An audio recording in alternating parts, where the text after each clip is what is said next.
এজন্য স্বামী এবং স্ত্রীর মোহাব্বতের জন্য কবিরাজের কাছে না গিয়ে প্রথম নাম্বার একটা প্রেসক্রিপশন আপনাদেরকে বলে দেই, স্বামী এবং স্ত্রীর মধ্যে মিল এবং মোহাব্বতের জন্য আপনাকে কোনো কিছু না করে বরং স্বামী এবং স্ত্রীর মধ্যে সালামের প্রচার এবং প্রসার করতে হবে।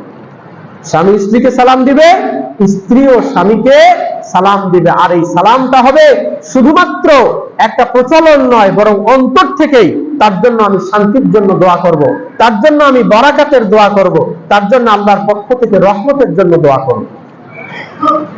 প্রিয় উপস্থিতি, তাহলে আপনি যদি আরেকজন মুসলমান থেকে আপনার প্রতি ঘৃণাকে দূর করে দিতে চান, সালাম আপনি বেশি বেশি দেন। দ্বিতীয় নম্বর, একজন মুসলমানের সাথে আরেকজন মুসলমানের যখন সাক্ষাৎ হবে, আপনার ভাইয়ের সাথে আপনার ভাইয়ের যখন সাক্ষাৎ হবে, তখন আপনি সমস্ত চিন্তা ভাবনা ভুলে গিয়ে, আপনি সমস্ত টেনশন ভুলে গিয়ে আপনি তার সাথে হাসি মুখে কথা বলেন। হাসি মুখে কথা বলেন। অনেকের সাথে আমাদের কথা আছে, কিন্তু এই তার চেহারাটা একবার দেখে বাস অন্য দিক দিয়ে চলে গেল। অথচ মুসলমানদের ভিতরে যখন সাক্ষাৎ হবে, সালাম হবে এবং মুস্কি হাসি দিয়ে তার সাথে একটা কথা হবে, মুস্কি হাসি হবে। কারণ এই মুস্কি হাসি এটি অত্যন্ত বড় একটা সম্পদ আপনার জন্য। সবারই তো টাকা পয়সা আল্লাহ পাক রব্বুল আলামিন অঢেল দেননি, আপনি প্রতিদিন সদকা করতে পারবেন না। অথচ একজন মুসলমান আরেকজন মুসলমানের সাথে যখন সাক্ষাৎ হবে, সালাম হবে এবং মুস্কি হাসি দিয়ে তার সাথে একটা কথা বলবেন, আল্লাহ পাক রব্বুল আলামিন সাদাকা করার সওয়াব আপনার আমলনামার মধ্যে লিপিবদ্ধ করে দিবেন। আল্লাহ রাসূল সাল্লাল্লাহু আলাইহি ওয়াসাল্লাম বলেছেন, তাবাসসুমুকা ফি ওয়াজহি আখিকা লাকা সাদাকাতুন। তোমার ভাইয়ের দিকে চেয়ে একবার যদি তুমি মুস্কি হাসি দাও, তাহলে এটি তোমার জীবনের জন্য একটি সাদাকা। আল্লাহ আমাদের সকলকে তৌফিক দান করুন। এরপরে দ্বিতীয় নম্বর যেই কারণে এই ঘৃণা এবং দূরত্ব দূর হয়, সেটি হচ্ছে যে কোনো রোগী ব্যক্তিকে দেখতে যাওয়া, রোগী ব্যক্তিকে আল্লাহর সন্তুষ্টির জন্য দেখতে যাওয়া, একজন মুসলমানের সাথে সাক্ষাৎ করতে যাওয়া, এটিও বিশাল বড় একটা আমল, যার মাধ্যমে ভালোবাসা তৈরি হয়, যার মাধ্যমে দূরত্ব কমে আসে, যার মাধ্যমে একজন মুসলমানের প্রতি আরেকজন মুসলমানের সম্মান এবং মর্যাদা বৃদ্ধি হয়। আল্লাহ রাসূল বলেছেন, মান আযা মারিবান আও যারা আখান লাহু ফিল্লাহি। যে ব্যক্তি কোনো অসুস্থ ব্যক্তিকে দেখতে যায়, যে ব্যক্তি কোনো ব্যক্তির সাথে সাক্ষাৎ করার জন্য যায়, নাদাহু মুনাদিন, একজন ফেরেশতা আল্লাহর পক্ষ থেকে আহ্বান করে ডাকতে থাকে, ঘোষণা দেয়, আনতিবতা ওয়া তাওয়াবা মামশাকা ওয়া তাবাওয়াতা মিনাল জান্নাতি মানজিলা। তোমার এই চলাটা অত্যন্ত বরকতপূর্ণ হোক, তোমার জীবনটা বরকতপূর্ণ হোক এবং তুমি একটি ঘর জান্নাতের মধ্যে তৈরি করে নিলা। আপনি আপনার কোনো অসুস্থ ব্যক্তিকে দেখতে যাবেন, অথবা অসুস্থ নয়, এমনিতেই মন চাইলো যে অনেকদিন থেকে আমার ওই ভাইয়ের সাথে দেখা হয় না, আপনি তার সাথে সাক্ষাৎ করার জন্য আপনি গেলেন, পায়ে হেঁটে গেলেন। ফেরেশতা বলছে, তোমার পায়ের চলাটা অত্যন্ত বরকতপূর্ণ হোক, তোমার জীবনটা বরকতপূর্ণ হোক, তুমি জান্নাতের মধ্যে একটি ঘরকে অর্জন করে নিলা। সুবহানাল্লাহ। চলতে ফিরতে আল্লাহ পাক রব্বুল আলামিন এরকম সুযোগ আপনাকে আমাকে দিচ্ছেন। আল্লাহ আমাদের তৌফিক দান করুন। এরপরে মুহাব্বত বৃদ্ধির আরেকটি কারণ, দূরত্ব দূর করার আরেকটি মাধ্যম হচ্ছে একজন মুসলমান আরেকজন মুসলমানকে হাদিয়া দিবে, উপহার দিবে। আমরা তো আসলে শুধুমাত্র উপহারগুলো দাওয়াতের মধ্যেই সীমাবদ্ধ রাখছি। যদি কেউ দাওয়াত দেয় তাহলে সেই বাড়িতেই আসলে আমরা উপহার নিয়ে যাই। অথচ এটি ছাড়াও একজন মুসলমান কারণে অকারণে আরেকজনকে উপহার দিতে পারে। আল্লাহ রাসূল বলেছেন, তাহাদাউ তাহাব্বু। যদি তোমরা একে অপরকে হাদিয়া দাও, উপহার দাও, তাহলে মুহাব্বত বৃদ্ধি পাবে। এরপরে আরেকটি কারণ হচ্ছে একজন মুসলমান আরেকজন মুসলমানের কল্যাণ কামনা করা। একজন মুসলমান আরেকজন মুসলমানের কল্যাণ কামনা করবে, কখনো খারাপ চাইবে না, সবসময় ভালোই চাইবে।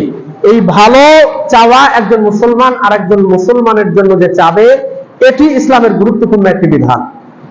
রাসূল সাল্লাল্লাহু আলাইহি ওয়াসাল্লামের সাহাবী হযরত জারির ইবনে আব্দুল্লাহ তিনি বলেন, বায়াতু রাসূলুল্লাহ সাল্লাল্লাহু আলাইহি ওয়াসাল্লাম আলা ইকামিস সালাতি ওয়া ইতাইজ যাকাতি ওয়া নুসহি লিকুল্লি মুসলিমিন।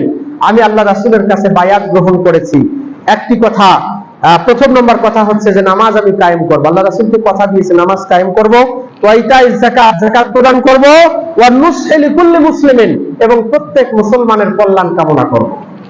এই কল্যাণ কামনা করার মানুষের যথেষ্ট অভাব। আমরা একজন আরেকজনের ক্ষতি চাই, ভালো চাই না।